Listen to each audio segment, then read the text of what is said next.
Ang walang kapantay na martial god, unang yugto. Kabanata 1971, pagpigil sa kasal na mangyayari. Pagkatapos ng kaganapan, ang banal na lungsod ay naging hindi gaanong masigla. Ang mga henyo ay nagsimulang magnilay muli sa pag-iisa. Maraming tao ang nakaramdam ng higit na motibasyon pagkatapos ng kaganapan. Maraming mga cultivator na hindi nakauunawa sa lakas ng Dao ay naobserbahan na ngayon ang mga tao na gumagamit ng lakas ng Dao at mas naging determinado.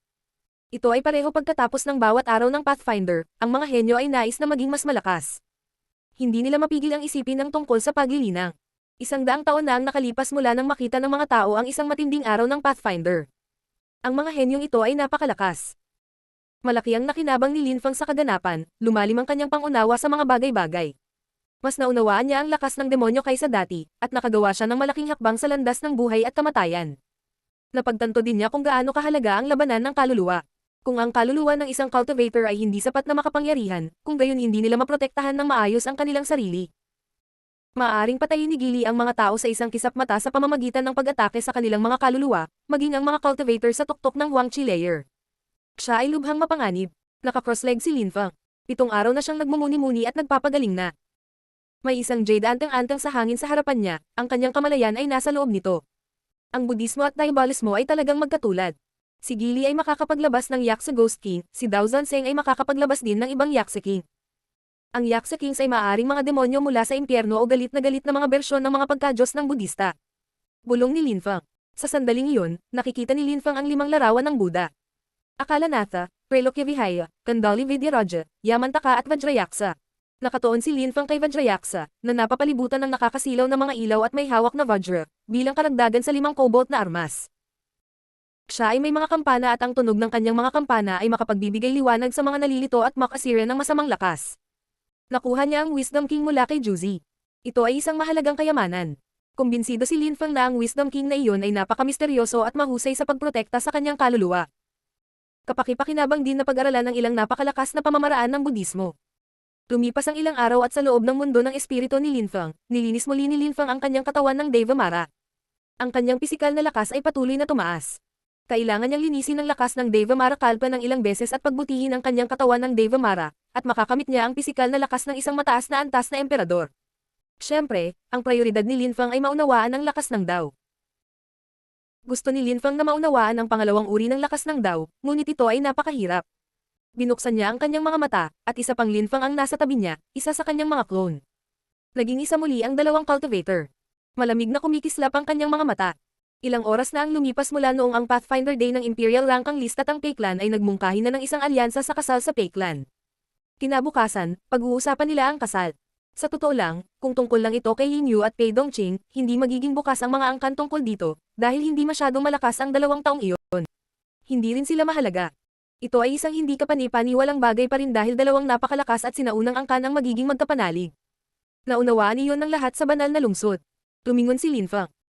Si Lin Wuxiang ay nasa di kalayuan sa tabi ng talon. Nandoon din si Xiaoya. Narinig din ni Lin Wuxiang ang tungkol sa kasal.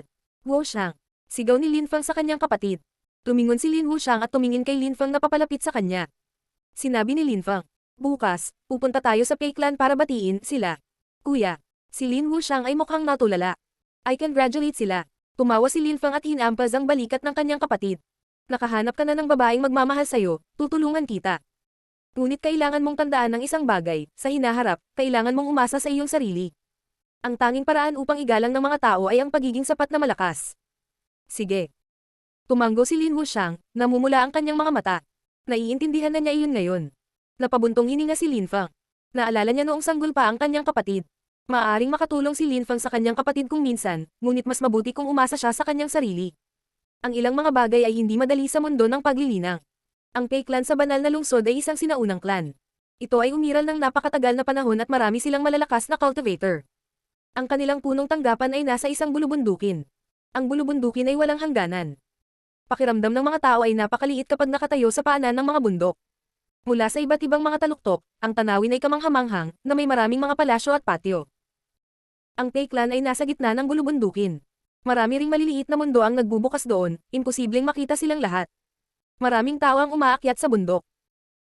Mayroong isang ilusyonaryong tarangkahan sa taas sa kabundukan na may napakalaking salita sa tuktok. Peiklan. May mga haligi sa magkabilang gilid ng daan patungo sa gate at ambon na lumulutang sa hangin. Nang dumating si Lin Feng sa maalamat na palasyong iyon, pinili niya ang Southern Gate. Nang dumating sina Lin Wuxiang at Lin Feng, nakilala ng guard ng Pei Clan si Lin Feng. Siya ay nasa Pathfinder event, kaya't naroon siya ni Lin Feng. Lin Feng. Kumunat ang noo ng guard nang makita niya sina Lin Feng at Lin Wuxiang at sinabing, "Anong ginagawa mo dito? Pumunta kami para batiin ang Pei Clan. Hindi ba tayo welcome?" Mahinahong tanong ni Lin Feng. Nagningning ang mga mata ng guard. Tinitigan niya sina Lin Feng at Lin Wuxiang, ang unang naisip niya nang makita niya sila ay dumating sila para manggulo. Gayunpaman, nag-iisa sina Lin Feng at Lin Wuxiang, ano ang magagawa nila? "Nakikita ko, pakiusap." Walang pakialam na sabi ng malakas na cultivator. Kahit na alam nila na si Lin Feng ay hindi sinsero, sila ay isang malaking sinaunang angkan, wala silang dapat ikatakot. Lumakad si Lin Feng sa gate at pumasok sa Pei Clan. Mayroong maraming mga kamanghamanghang palasyo, lahat ng mga ito ay maganda at napakalaki, sapat na upang mapaunlakan ang maraming dose-dosenang mga tao. Marami na ang dumating upang mag-alay ng pagbati. Maraming tao mula sa mga sikat na pamilya tulad ng Ji Clan, Yuan Clan, at syempre ang Yin Clan. Lin Feng. Sa sandaling iyon, napansin ng maraming tao si Lin Feng. Natulala sila. Mula noong araw ng Pathfinder, pinag-uusapan ng lahat sina Lin Feng at Chu Chunqiu sa banal na lupa. Alam ng lahat na may mga tensyon sa pagitan ni Lin Feng at ng Pei at ng Yin clans. Ano ang ginagawa ni Lin Feng doon? Ang layunin ng piging ay pag-usapan at planuhin ang kasal. Lin Feng. Napansin ni Pei Dongqing sina Lin Feng at Lin Wuxiang at nanunuyang sinabi, "Dinala mo rito ang iyong nakababatang kapatid upang uminom ng masarap na alak." "Hindi ako pumunta pa maglasing. Pumunta ako dito para magdala ng mga regalo." Nakangiting sabi ni Lin Feng. Tumingin siya sa isang elder ng Pei Clan at sinabing, "Gusto ng kapatid ko si Yin Yu at gusto siya ni Yin Yu, babayaran ko ang buong halaga para kanselahin ang kasal." Ang mga tao ay tumingin kay Lin Feng ng kakaiba. Nabaliw ba siya? Siya ay may talino at may mataas na posisyon sa Champion University, ngunit hindi niya makansela ang alyansa ng kasal sa pagitan ng Pei Clan at Yin Clan. Sa kasamaang palad, kahit nabayaran mo ang buong presyo, hindi ito gagana. Mahinahong sabi ng elder ng Pei Clan. Gusto ni Lin Feng na kanselahin ang kasal. Posible ba iyon? Hindi siya pinansin ni Lin Feng at ngumiti. "Ako ay may talento salamat sa ilang sinaunang banal na kasulatan. Alam mo lahat yan." Nang marinig ng karamihan si Lin Feng, maraming tao ang biglang tumitig sa kanya. "Sinabi mo na kahit nabayaran ko ang buong halaga, hindi ito magbabago ng anuman, well, paano ang Celestial Evolution Holy Scriptures?" Tanong ni Lin Feng, nakangiti sa elder na walang pakialam. Nagsimulang tumibok ang puso ng matanda. Handa si Lin Feng na ibigay sa kanila ang Celestial Evolution Holy Scriptures. Ang walang kapantay na martial god, unang yugto. Kabanata 1972, pagtatapos ng kasunduan sa kasal. Tinitigan ng mga miyembro ng Pei Clan si Lin Feng. Ang Pei Clan ay isang napakalakas na angkan at may mga hindi kapani-paniwalang malalakas na cultivator, ngunit sa banal na kasulatan ng Ebolusyong Celestial, lalo silang lalakas. Para sa isang buong angkan, ang pagkakaroon ng gayong mga kasulatan ay lubhang nakatutukso. Ang mga matatanda ng Pei Clan ay nangarap na magkaroon ng Celestial Evolution Holy Scriptures. Ang isang alyansa ng kasal ay mabuti para sa dalawang angkan upang maging mas malakas. Ngunit sa banal na kasulatan ng Celestial Evolution, maaari silang maging mas malakas sa kanilang sarili. Nanatiling tahimik ang karamihan. Maliwanag, natukso ang mga elder ng Pei Clan. Tumingin ang matandang lalaki kay Lin Feng, nanatiling tahimik ng ilang segundo at sa wakas ay malamig na ngumiti. "Nagbibiro ka, hindi ako naniniwala na handa kang talikuran ang Celestial Evolution Holy Scriptures. Iisa lang ang kapatid ko. Kung tatanggapin mo, ibibigay ko sa iyo ang banal na kasulatan ng Celestial Evolution. Kung tatanggapin mo, kailangan mong kanselahin ang kasal." Tahimik na sabi ni Lin Feng. "Huwag mo kaming subukang lokohin." Sinubukan ng matanda na bumalik sa kanyang katinuan. Kung talagang gusto ni Lin Feng na talikuran ang Celestial Evolution Holy Scriptures, bakit hindi siya dumiretso sa Yin Clan, bakit siya napunta sa Pei Clan? Kahit na pumayag ang Pei Clan, kinuha ang Celestial Evolution Holy Scriptures at kinansela ang kasal, ang Yin Clan ay lalong kapuputan si Lin Feng. "Kahit kanselahin namin ang kasal, hindi mapapangasawa ng kapatid mo si Yin Yu. Magiging patas ako sa magkabilang panig." Sabi ni Lin Feng na nakangiting walang pakialam. Ang mga miyembro ng Yin Clan ay natulala. Nais ba ni Lin Feng na bigyan din sila ng Celestial Evolution Holy Scriptures? Ang elder ng Pei Clan ay nanatiling tahimik ng ilang segundo, hindi niya alam kung ano ang iniisip ni Lin Feng. Ngunit pagkatapos ay ngumiti siya. "Bigyan mo muna ako ng Celestial Evolution Holy Scriptures. Sa tingin mo ba ay laruan ang Celestial Evolution Holy Scriptures? Sabihin mo sa publiko, kung bibigyan kita ng Celestial Evolution Holy Scriptures, pumapayag kang kanselahin ang kasal." Mahinahong sagot ni Lin Feng. Ang mga mata ng matanda ay patuloy na kumikinang. Alam niya na kung tatanggapin niya sa publiko, sasaktan niya ang Yin Clan, ngunit para sa Celestial Evolution Holy Scriptures. Pagkaraan ng ilang segundo, ang elder ng Pei Clan ay tumingin kay Yin Rui at nagsabi, Brother Yinrui, kung makuha namin ang Celestial Evolution Holy Scriptures, ibibigay namin ito sa iyo bilang tanda ng paggalang. Si Yinrui ay natulala. Pagkatapos, ang elder ng Pei Clan ay tumingin kay Lin Feng at sinabing, sige, kung pumayag kang magbayad gamit ang Celestial Evolution Holy Scriptures, kakanselahin ng Pei Clan ang kasal. Sa wakas ay sumang-ayon ang elder ng Pei Clan. Maiintindihan ng Yin Clan. At sa anumang kaso, hindi ito isang matatag na pahayag, kung hindi nila nakuha ang banal na kasulatan ng Celestial Evolution, hindi nila kakanselahin ang kasal.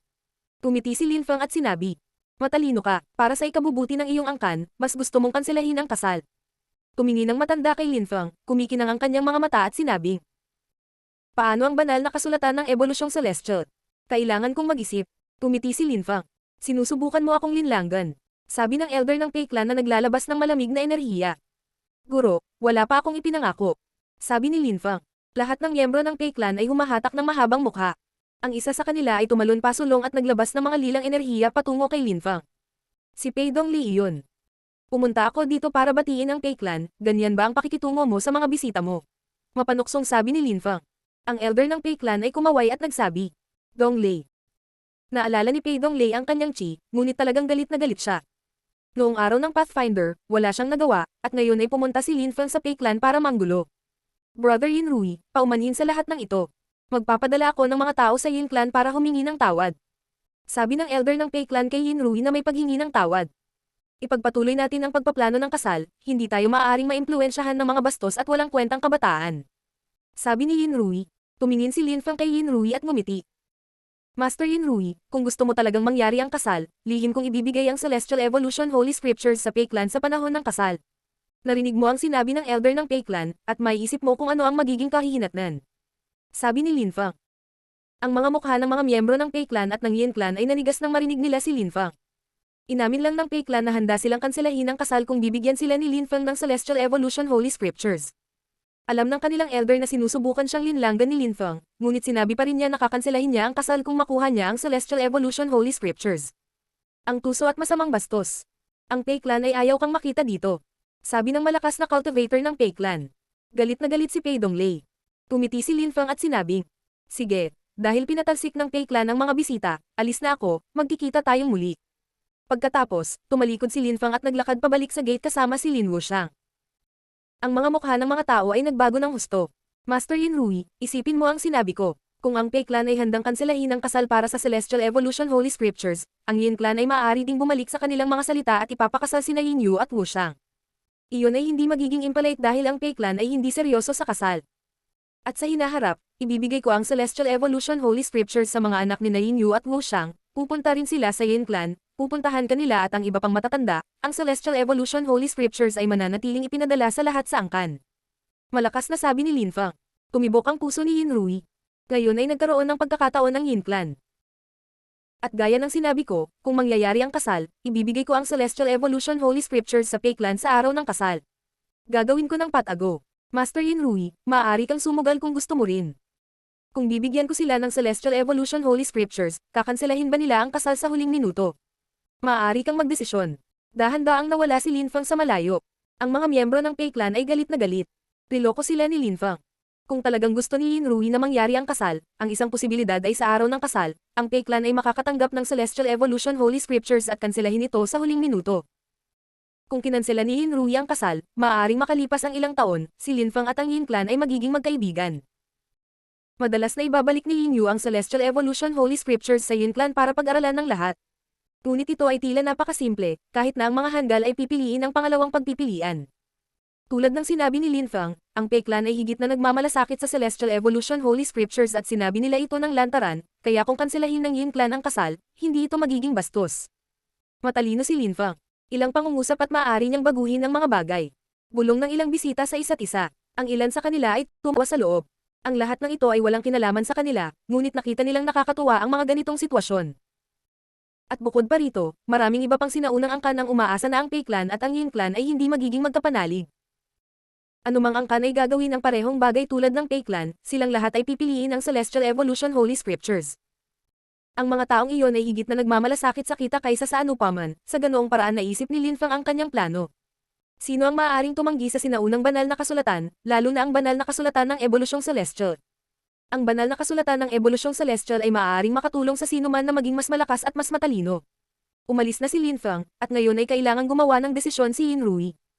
Napatingin ang lahat kay Yin Rui. Halo-halo ang nararamdaman niya at hindi alam kung ano ang iisipin. Kung talagang ibinigay ni Lin Feng ang Celestial Evolution Holy Scriptures sa Fake Clan sa araw ng kasal, tatanggi ba sila? Siyempre hindi. Alam niya ito. Kaya pinagbantaan siya ni Lin Feng sa paggawa niyan. Kung kanselahin mo ang kasal, pwede tayong maging magkaibigan, magiging pamilya pa rin tayo. Ang kinabukasan ng Yin Clan ay nasa kamay na ni Yin Rui. Brother Yin Rui, huwag kang makinig sa bastos na iyon. Sabi ng elder ng Pei Clan nang makita niyang kumikinang ang mga mata ni Yin Rui. Brother Pei, nakalimutan mo na ba ang sinabi mo? Walang pakialam na sabi ni Yin Rui at itinaas ang ulo. Naninigas ang mukha ng matanda sa Pei Clan. Si Lin Feng ay tuso. Brother Yin Rui, nakita mo na rin. Ginawa ko, at malamang na itutuloy niya. Maaari mo ring makuha ang Celestial Evolution Holy Scriptures. Paumanhin, ngunit hindi ko kayang sumugal na ilagay ang aking angkan sa taya. Aalis na ako, malamig na sabi ni Yin Rui. Yumuko siya sa harap ng mga elder ng Pei Clan at kumaway sa mga tao ng sarili niyang clan, aalis na sila. Ang mga miyembro ng Pei Clan ay natulala. Sinaktan nila ang Yin Clan. Ngunit gagawin din sana ng Yin Clan ang parehong bagay. Kahit sino ay gagawin iyon. Lin Feng. Ang mga matatanda ng Pei Clan ay mukhang galit na galit at pinakawalan si Chi. Brother Pei, magkita tayo. Magkita tayo. Umalis na rin ang ibang bisita. Nakaramdam ng awkward ang mga miyembro ng Pei Clan. Napakabilis, walang natira, ngunit maraming mga mesa na puno pa rin ng alak at pagkain sa lahat ng dako. Galit na galit ang mga miyembro ng Pei Clan. Bumaba ang temperatura at sumipol ang hangin, ngunit hindi na iyon mahalaga.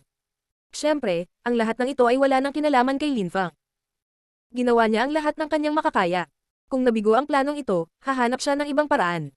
Hindi siya magdadalawang isip na gumamit ng mas malupit na pamamaraan. Ang nangyari sa araw na iyon ay mabilis na kumalat sa buong rehiyon. Sa Yin Clan, isang batang babae ang nakangiti ng malawak sa mga kilos ni Lin Feng. Ang walang kapantay na martial god, unang yugto. Kabanata 1973, Dichi Layer at itaas. Bumalik si Lin Feng sa Champion University. Nag-iwan siya ng clone sa labas at nagtungo siya sa Celestial Mountain. Sa itaas ng mga ulap, idinilat ni Ancestor Shi Tian ang kanyang mga mata at ngumiti kay Lin Feng. Bata, matagal na kitang hinihintay. Tumiti si Lin Feng at yumuko sa harapan niya. Guro, naparito ako dahil kailangan mo akong tulungan akong malutas ang mga pagdududa. Anong mga pagdududa? Nakangiting tanong ni Ancestor Shi Tian. Ano ang daw? Tanong ni Lin Feng kay Ancestor Shi Tian. Tumingin si Ancestor Shi Tian kay Lin Feng at ngumiti. Nagsisimula ka palang maglakad sa landas ng buhay at kamatayan at ngayon tinatanong mo ako kung ano ang daw, hindi mo ba naisip na masyadong maaga? Kung hindi ko maintindihan kung ano ang daw, paano ko makakamit ang kaliwanagan? Mabagal na tanong ni Lin Feng. Ang mga cultivator ay kailangang pumili ng kanilang sariling landas na malapit na nauugnay sa kanilang daw. Ang daan ay ang daw. Si Lin Feng ay naglalakad sa landas ng buhay at kamatayan, mabilis at madali niyang mailalabas ang lakas ng buhay at kamatayan. Ang Path of Reincarnation ay nagpapahintulot sa mga cultivator na pilitin ang mga tao na muling magkatawang tao sa isang kisapa. Pinahintulutan ng mapanirang daw ang isang cultivator na sirain ang mga bundok at ilog. Ngunit lahat sila ay nasa simula pa lamang ng kanilang landas. Ang daw ay kamalayan, ang daw ay lakas, ang daw ay mga panuntunan. Sagot ng nakangiting Ancestor Shi Tian. Ano ang mga limitasyon ng daw? Tanong ni Lin Feng. Ang mga limitasyon ng daw. Nagulat si Ancestor Shi Tian at napabuntong hininga. Ang limitasyon ng daw ay kapag nalampasan mo ang kamunduhan, sinasabi ng ilang tao na ito ang Anatara, o ang pinakamahalaga, kung gusto mo. At sinasabi rin ng ilang tao na ang kakayahang malampasan ang kamunduhan ay paglikha. Lagpasan ang kamunduhan. Si Lin Feng tulala. Ngunit gaano karaming tao ang makakalampas sa kamunduhan? Ilang tao ang makakawala sa Chiliacosm ng Great Daw? Mayroong milyon-milyong mga paraan upang maabot ang kaliwanagan. May ilang tao na kayang kontrolin ang Earth at Heaven. Ako ay isang ninuno, ako ay isang banal na dakilang emperador, ngunit ako ay malayong malagpasan ang kamunduhan. Napabuntong hininga si Ancestor Shi Tian. Ang tanong ni Lin Feng ay nagpaisip sa kanya tungkol sa maraming bagay. Ang kakayahang malampasan ang kamunduhan ay pangarap ng sinumang cultivator. Ang limitasyon ng paglilinang ay ang pinakamahalaga, paglikha, inulit ni Lin Feng sa kanyang sarili. Hindi niya pa rin maintindihan, syempre. Ancestor, gaano kalakas ang mga cultivator na nakalaya mula sa Great Daw? Tanong ni Lin Feng sa ninuno. Ang mga taong makakawala sa Chiliacosm ng Great Daw ay hindi na apektado ng mga alituntunin ng lupa at langit. Sa isang sulyap, maaari nilang sirain ang isang buong mundo. Gamit ang kapangyarihan ng isip, maaari silang lumikha ng bilyon-bilyong azura at impyerno sa isang kisap mata, posibleng immortal din sila. Ang ganitong mga tao ay lumalampas sa kamunduhan at nakakamit ang kabanalan. Nagiging arhat sila, sabi ni Ancestor Shi Tian. Hindi niya nagawang malampasan ang kamunduhan at makamit ang kabanalan. Pambihira at kakaiba ang gayong mga tao. Mga pantas. Bulong ni Linfang. Mga pantas, matalinong pinuno, walang katulad na mga hari. Sang-ayon ni Ancestor Shitian. Ang kanyang mga mata ay kumikislap, isang liwanag na sinag ang lumabas sa kanyang mga mata at tumagos sa lupa. Mga pantas na pinuno, walang katulad na mga hari. Nagsimulang tumibok ang puso ni Linfang. Wala pa siyang narinig na ganoong mga tao. Hindi pa rin niya nakilala ang mga ganitong cultivator. Mga taong maaaring malampasan ang kamunduhan at makamit ang kabanalan. Mga taong hindi naapektuhan ng mga alituntunin ng mundo. Mga taong maaaring makalaya mula sa Chiliacaza. Para sa gayong mga tao, isa lamang lakas si Dao. Ano ang antas ng paglilinang ng mga pinunong pantas? Bulong ni Linfang. Siguro, baka. Bulong ni Ancestor Shitian.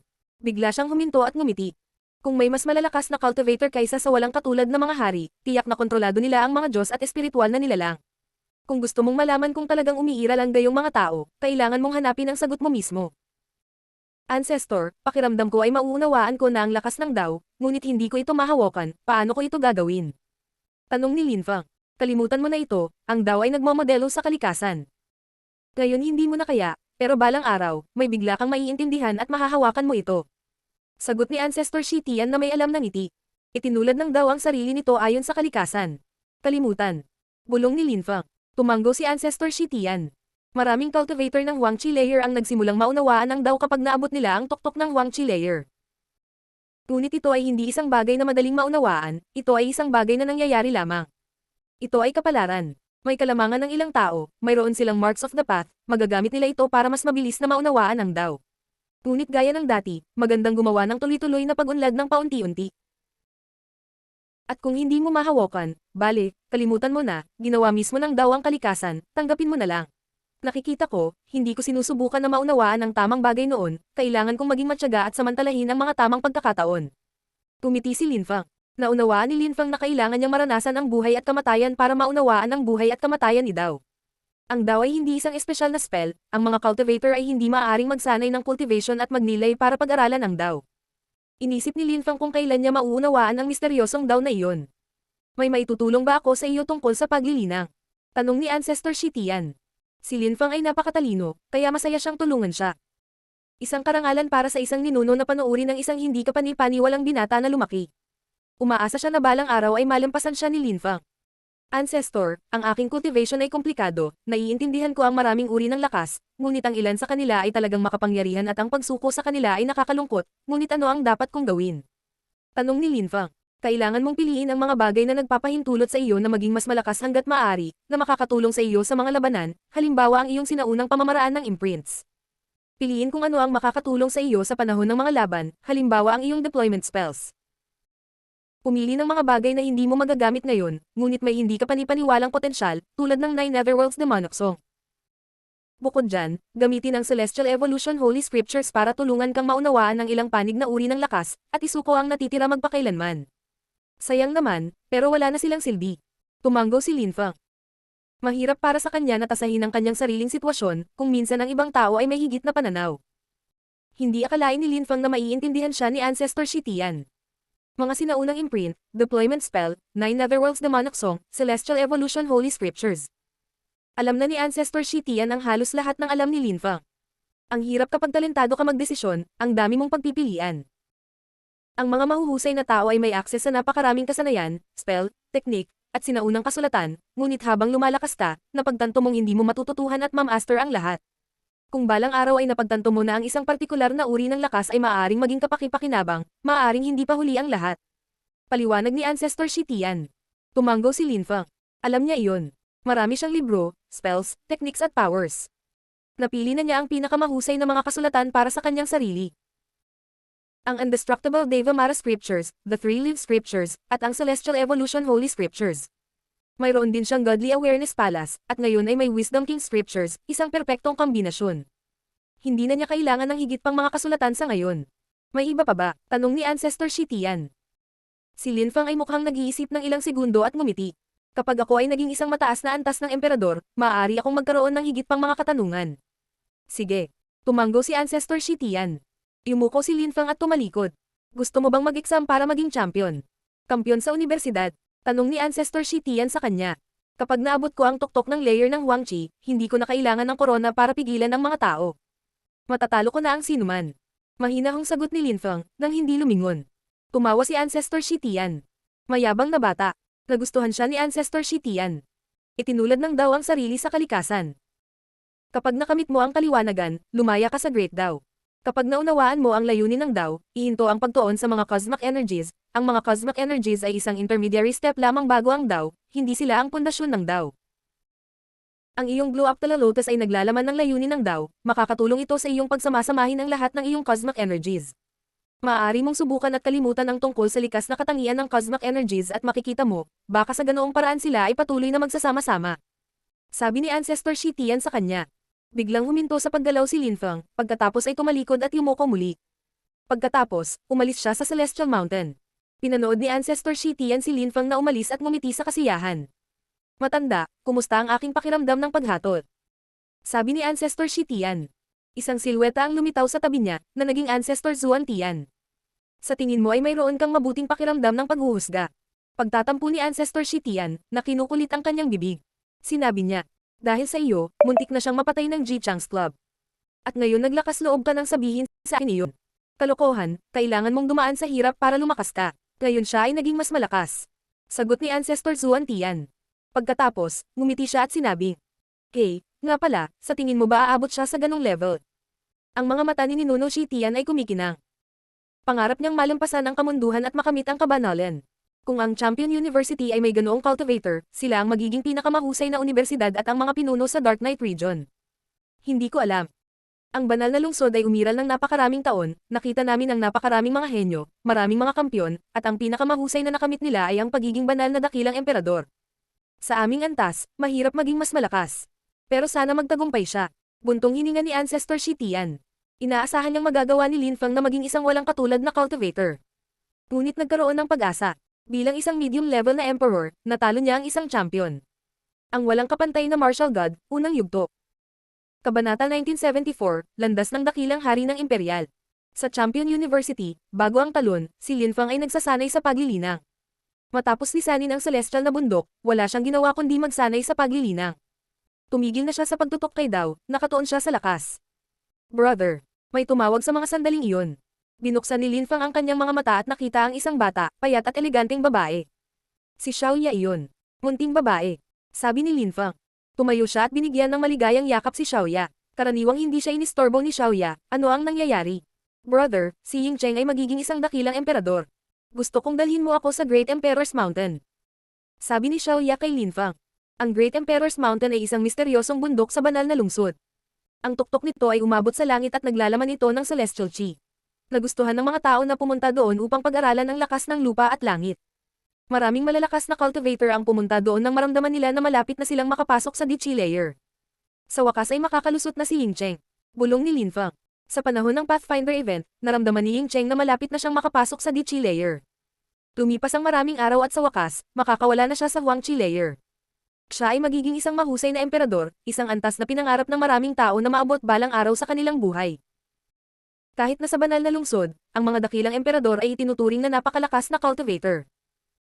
Kahit na hindi sila itinuturing na napakalakas sa ilang sinaunang angkan, sa sukat ng Dark Knight region, kung saan maraming mahihinang tao, ang mga dakilang emperador ay itinuturing na hindi kapani-paniwala. Maraming mga dakilang emperador ang nagpasya na lumikha ng kanilang sariling mga sekta at angkan. Ang dakilang emperador Qing sa Qingdi Mountain, at ang pinuno ng Sword Mountain, ang kanilang mga pinuno ay pawang mga dakilang emperador.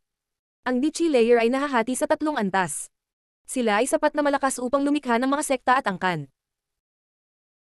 Pagkatapos, nariyan ang mga Celestial Emperors, sila ay dakila at iginagalang na mga iskolar na maaaring lumikha ng mga sinaunang angkan, maglakbay sa mundo ng librero at walang bahid, at kakaunti ang mga kaaway.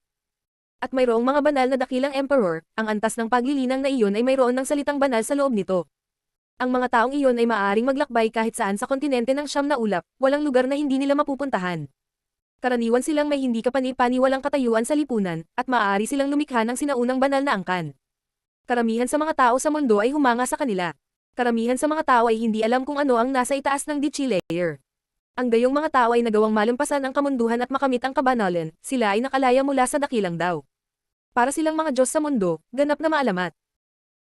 Marahil ang mga taong nangunguna sa mga dambana ay mga taong ganoon, walang kapantay na mga hari, mga taong nagawang malampasan ang kamunduhan at makamit ang kabanalan. Sage na mga hari, mga banal na hari, mga walang kapantay na hari. Para sa maraming tao, ang mga taong nagtagumpay na maging mga kampyon sa banal na lungsod ay may potensyal na maging mga cultivator, may pag-asa para sa kanila. Ngunit para kay Lin Feng, ang mga bagay na iyon ay hindi mahalaga. Ang pinakamahalagang bagay ay maging mas malakas hanggat maaari. Balang araw, mamamahala siya sa mundo. Si Ying Cheng, na isang champion, ay magiging isang mahusay na emperador ngayon. Sige, pumunta tayo sa Great Emperor's Mountain. Tumanggo si Lin Feng. Salamat sa iyo brother. Sabi ni Xiao Yan na tumalon sa mga bisig ni Lin Feng. Mapait nang umiti si Lin Feng. Kahit na bata ka pa sa akin, malaki ka na ngayon. Hahanap ako ng mapapangasawa mo. Ang lakas ng loob mo.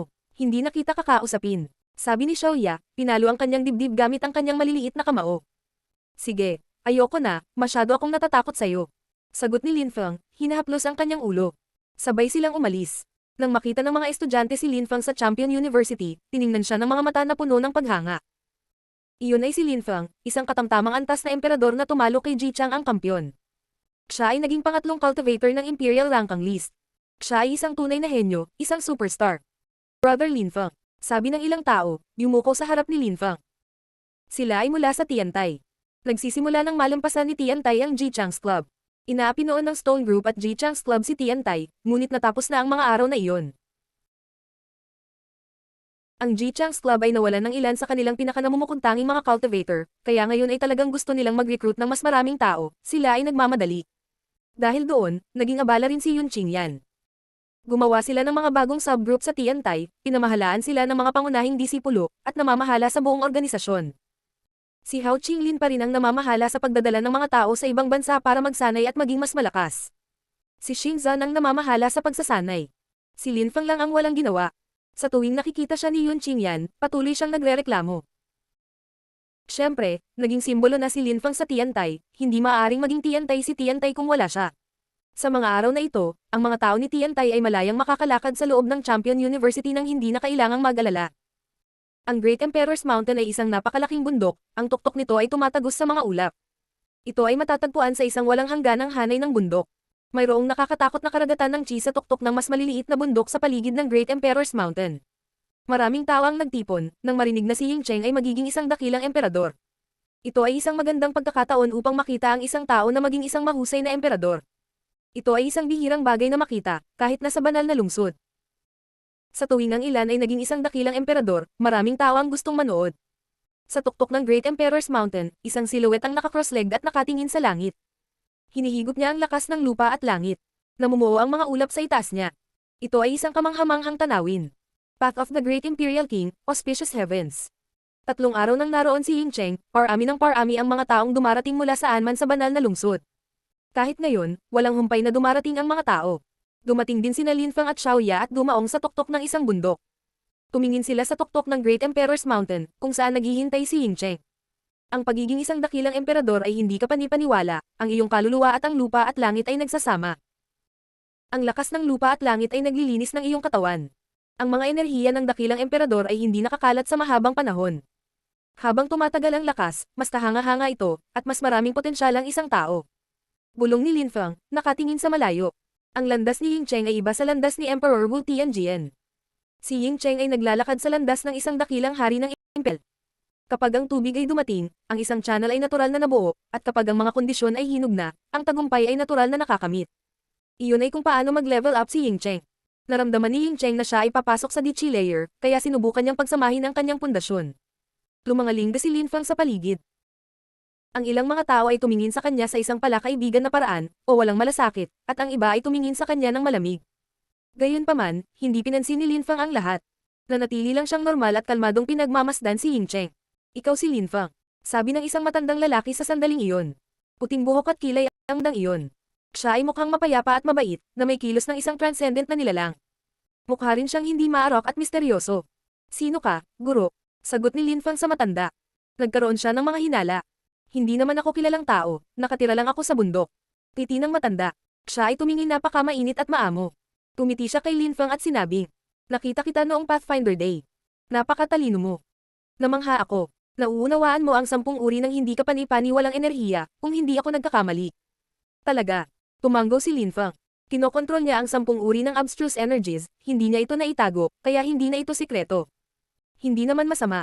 Para sa maraming tao, napakahirap na maunawaan ang isang uri ng lakas ng Dao, ngunit naiintindihan mo na ang dalawahang lakas ng Dao. Maaari ka ring gumawa ng maraming uri ng lakas na pinagsama-sama. Hindi na ako makapaghintay na makita kung gaano kakatatag kapag naiintindihan mo ng lubos ang Dao. Nakangiting sabi ng matanda. Tumawa si Lin Feng, ngunit walang sinabi. Hindi niya alam kung bakit sinasabi sa kanya ng matanda ang mga bagay na ito. Magkapareho ang Dao ko at ang Dao na gusto mong makamit. Gusto mo bang maramdaman? Nakangiting tanong ng matanda. May pagdududa si Lin Feng, ngunit tumanggo. Kung mag-aalok ka ng iyong tulong, mas mabuting tanggapin ko ng may paggalang kaysa tumanggi ng magalang. Sige, tingnan mo ako. Nakangiting sabi ng matanda. Tumingin si Lin Feng sa mga mata ng matanda, sa loob ng ilang segundo, nagkaroon siya ng sensasyong napunta siya sa ibang mundo, na parang isang ilusyon. Ngayon subukan mong pagsamahin ang iyong mga cosmic energies. Sabi ng matanda. Tumanggo si Lin Feng at iniunat ang kanyang mga kamay. Naglabas siya ng mga cosmic energies at biglang, natigilan si Lin Feng, parang pinagsama-sama niya ang mga ito, ngunit sa parehong oras ay parang may pumipigil sa kanya na ganap na pagsamahin ang mga ito. Maaaring nagkamali ka sa iyong pag-aaral, kaya nangyayari ang bagay na ito. Relax, may ipapakita ako sa iyo tungkol sa iyong pangunawa. Sabi ng isang boses sa ilusyon. Hinayaan ni Lin Feng ang kanyang enerhiya na damaloy ng natural. Mainit ang boses ng matanda na nagpakalma sa kanya. Isang misteryosong lakas ang tumagos sa kanyang utak. Ang Dao ay nagmodelo mismo sa kalikasan, ang Dao ay nangangailangan ng swerte, hindi mo maaabot ang layunin sa isang hakbang. Naalala ni Lin Feng ang sinabi sa kanya ni Ancestor Shi Tian. Biglang lumawak ang kanyang kamalayan, at kumalat ang malalakas na tunog sa kanyang ulo. Malakas na sumigaw si Lin Feng. Asar. Biglang iminulat ni Lin Feng ang kanyang mga mata at tumingin sa matandang lalaki ng malamig. Ang kanyang mga mata ay puno ng death chi. Asar. Sabi ni Lin Feng sa matanda. Nakangiti lang ang matanda. Tumingin si Lin Feng kay Xiaoya, na nakahiga sa lupa, natutulog. Naunawaan ni Lin Feng na ang matandang iyon ay nag-aral ng Dream of Life Ancient Scriptures o katulad nito. Dalubhasa siya sa paglikha ng mga ilusyon. Ang walang kapantay na martial god, unang yugto. Kabanata 1975, sinusubukang patayin si Ying Cheng. Bata, huwag kang magalit. Tinutulungan kita. Sabi ng mapuputing balbas na matandang nakangiti sa malumanay na paraan. Kahit na medyo masama ang tingin niya. Batos, isa kang mahusay na emperador at sinusubukan mong salakayin ang aking mga alaala, saang angkan ka galing. Hinawakan ni Lin Feng si Xiaoya at umatras ng ilang hakbang, nakatitig sa matanda. Ang matanda ay lubhang mapanganib. Maaari niyang patulugin ang mga tao, at sinubukan siyang salakayin. Marahil siya ay mula sa isang grupo na sinaktan ni Lin Feng. Biglang nagbago ang mabait na mukha ng matanda. Malamig niyang tiningnan si Lin Feng. Naramdaman ni Lin Feng ang mapang-ipang mga enerhiya at nagkaroon ng malamig na pawis. Parang sisabog na ang katawan niya. Halos hindi siya makagalaw, kaya hindi siya makatakas. Napakalakas niya, tiyak na isa siyang Celestial Emperor, nagtatakang naisip ni Lin Feng.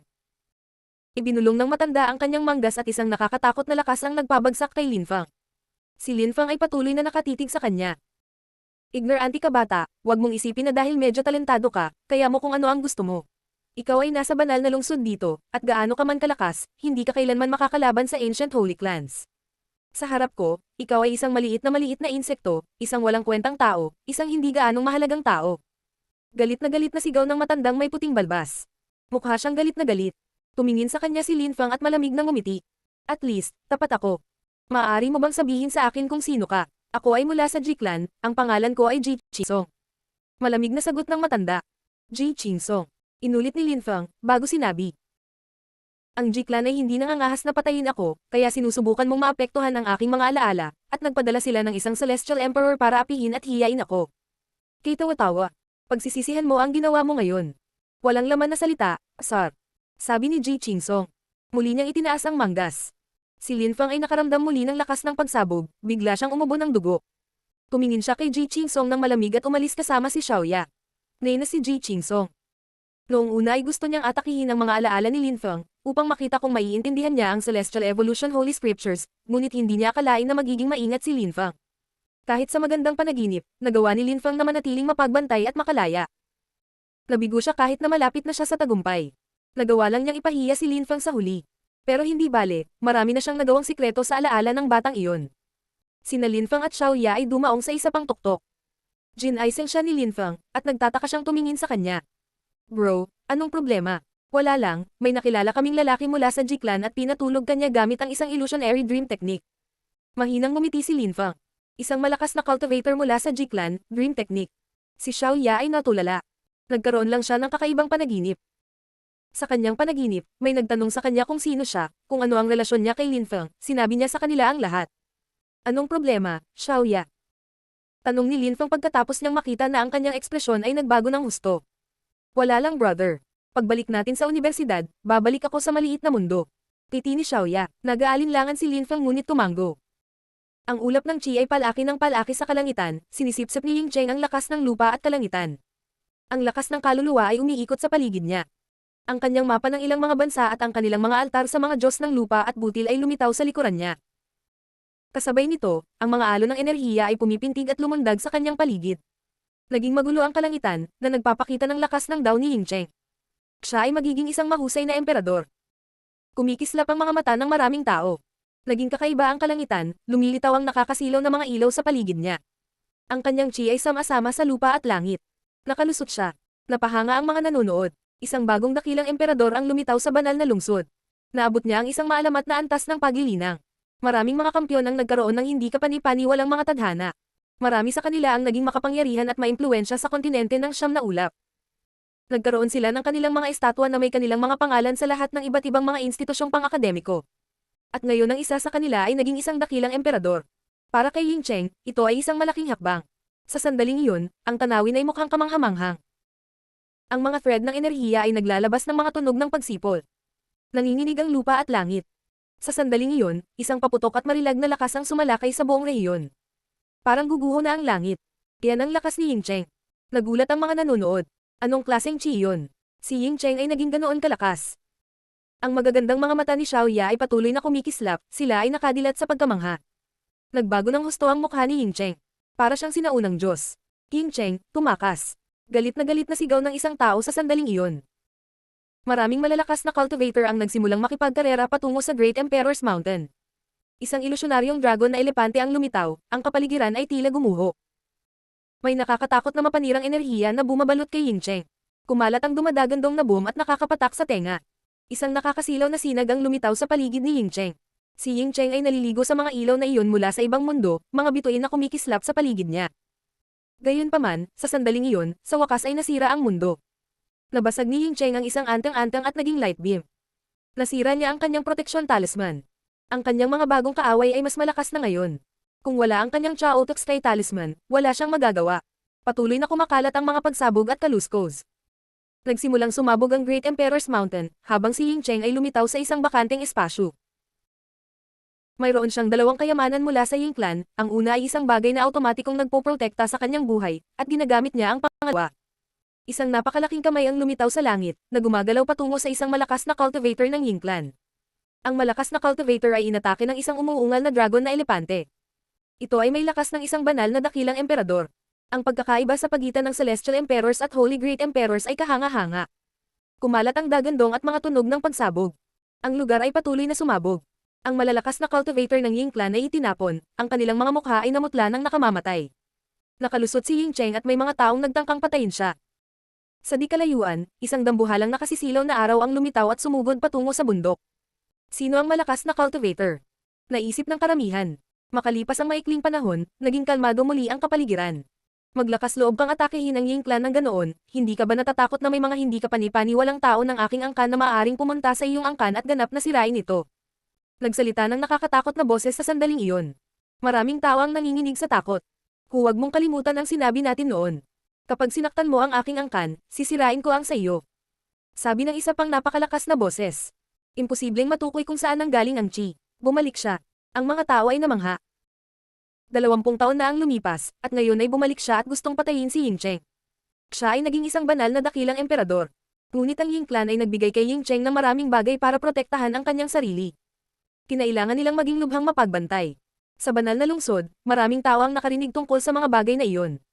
Alam na alam nila kung sino ang cultivator na iyon. Namatay ang kanyang apo dahil kay Ying Cheng. Ang Ying Clan ay nakapatay din ng maraming tao sa kanyang angkan. Bilang kapalit, nakapatay din sila ng maraming tao mula sa Ying Clan. Hinabol siya ng isang malakas na cultivator ng Ying Clan, at siya ay nawala. Ngayon, 20 taon na ang lumipas at gusto pa rin niyang makaganti. Noon, si Ying Cheng ay dating mababang antas na emperador at kakapasok lang sa Celestial Godly University. Ngayon siya ay isang dakilang emperador, maraming tao ang nakalimutan ang tungkol sa mga bagay na ito. Ang 20 taon ay maraming oras, at si Ying Cheng ay napakatalino kaya hindi magiging issue ang pagiging Celestial Emperor.